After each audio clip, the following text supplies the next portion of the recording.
Hey guys, so what I did for this video was survey the Memento duelists in the Facebook and Discord groups just to get their thoughts on the key strengths and weaknesses of this deck and much more. So big thanks to the 120 players that responded to this survey. That is actually a really good turnout, so really appreciate all of you who did participate and share the survey, and definitely go check me out on Twitter to not miss out on any future surveys. And as always, definitely go check out my discount codes for Yu-Gi-Oh! Singles as well as supplies, links in the description down below. Well, let's just get right into the results in terms of how difficult it is to play this deck, at least based on the respondents. So it came to around 7.5, so it is definitely a little bit higher compared to, for example, some of the recent decks that I've surveyed in this current format. For example, Tenpai Dragons was a lot lower because it is kind of known to be pretty straightforward to play, and Yubel, and as well as White Forest that I did recently that you can check out was still a little bit lower, and I definitely got the sense of that in the comments as well, definitely in terms of, being a difficult deck to play because of its non-linear combos. In terms of the consistency of the deck, this was also around the same, around 7.6 out of 10. And then if you look at some of the more other decks that I've surveyed, with Tenpai being around 7.8, Yubel around 7.3, and White Forest was known to have some pretty big consistency issues, especially going second. And Yubel seemed to actually have some common themes in terms of having to play random kind of like one-ups, for example, that can lead to some brickiness as well, and we'll get to that in the weakness section. Now, in terms of what tier the pilots would categorize this deck, most put it at tier 2, about 3/4 in fact, and I think this is pretty accurate. For example, in my recent meta tier list by the data video, that also came in tier 2. I mean, based on some of the tops at WCQ level, regional level, it is definitely putting in the work there, and so definitely formidable. Now, in terms of the key strengths of this deck, I tried my best to summarize the key responses. I mean, there were a lot to go through after all, but this one came up a lot where it's non-linear combos, and just is also having access to like one-card combos, for example, and just ending on sort of diverse end boards. And I'm gonna get to that on the typical end board section for sure, and just having sort of these layered interruptions. Being able to dodge targeting can be also kind of nice, as at least if they have access to their quick play spells, and just with Imperm, Veiler, Ghostmourner being quite popular in the current format, definitely can come up. And then also just ability to play through multiple interactions came up a lot, whether for the most part going first, being able to play through hand traps pretty easily, although it does seem like they're not able to play through board breakers as easily, but we'll get to that later. And then lastly, also Fiendsmith. I understand that not all of them play Fiendsmith, and I probably should have added that. I wasn't as familiar with for example, Memento to really have the foresight to put that in. My apologies, but you know what, if they do play Fiendsmith engine, then they were talking about how it can in itself enable Memento combos as well, like for example dumping that quick play fusion spell. In terms of the deck's ability to go first, 8.7 out of 10, honestly, really strong. For example, it was pretty much in line with like the Yubel players, and they had always definitely mentioned how strong their going first end board was, especially when they were not interrupted. So really respectable there.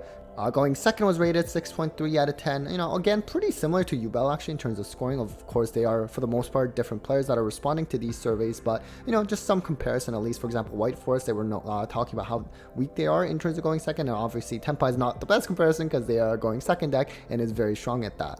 Now, in terms of the typical end board for Memento, this was very hard to do with all the different responses that were given, and I'm sure if you did respond to this survey, you'll also understand that because there's a lot of different ways you can end with this list. So I'm going to try my best to at least just maybe summarize some of the key interactions in terms of the Memento cards, and then just kind of give some comments in terms of what other generic options people also provided. So for example, let's say with like the most common one is like the combined creation, which essentially can in a way, through multiple steps, gets you to access to Mace in hand. That can act as a way to just like change of heart, take your opponent's card. Or if they do play Cranium Burst, which from my understanding they don't all play it. In fact, when I was going through topping lists not that long ago, maybe about half of the topping Memento lists were actually playing it. But if they do play it, it kind of serves as almost in a way like how Appaloosa works in terms of monster negates.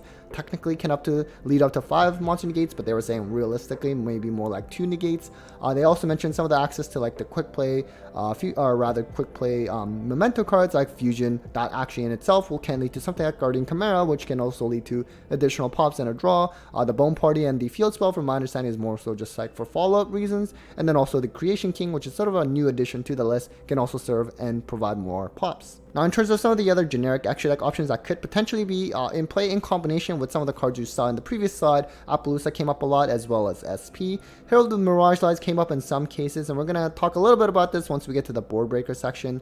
The High King Caesar one, DDD, that one came up a little bit as well. I'm guessing that's only for those that are playing the Fiendsmith engine, but these are some of the interruptions that you should be mindful of when you are about to, for example, side against this deck. So now, speaking of siding, we can now cover which hand traps the pilots felt are most impactful against Memento. And so we see here Shifter definitely by far came at number 1. They were saying they can't even play around it really. It's just straight up just game over really. They can't do anything, which is kind of hard to see, right? And of course, Shifter being very popular because of Snake Eye, and hopefully it actually does get addressed on the ban list finally.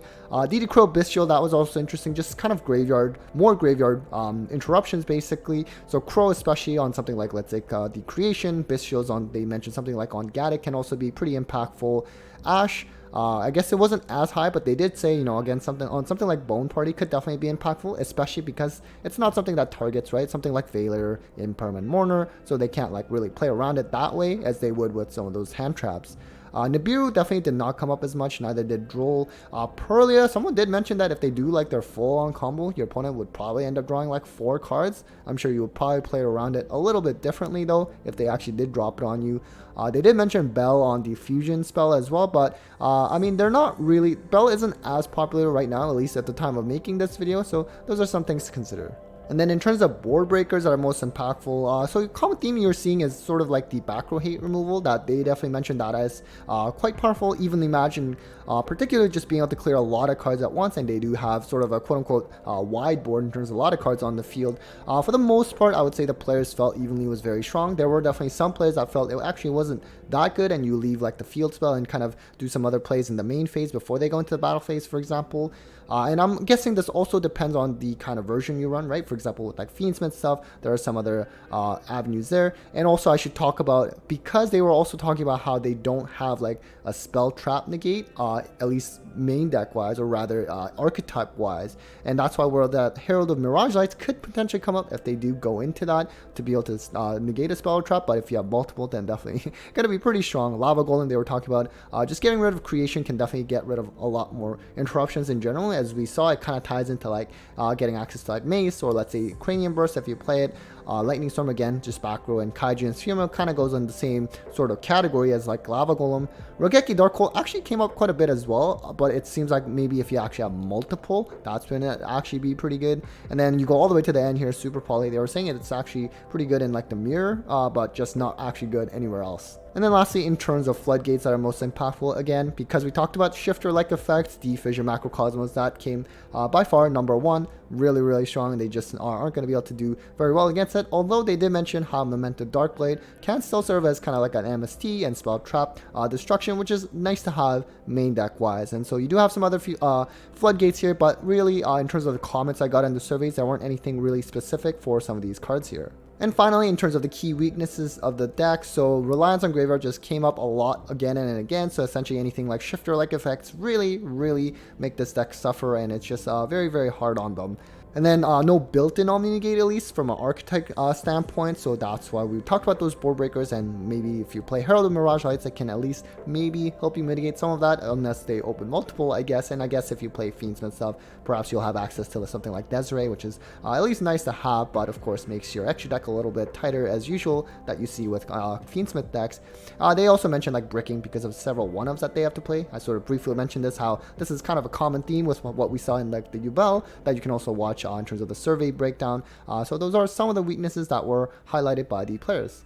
Alright guys, so that was it for the survey breakdown of Memento. Hopefully it was helpful in preparing you to play against this deck, and if you do play Memento yourself, hopefully the video was interesting to learn how your fellow pilots think about the deck. So definitely a big thanks to those who did respond to the survey, big thanks to you as well for watching the video, and a huge thanks to my patrons and sponsors as always for the continued support. Well, take care guys.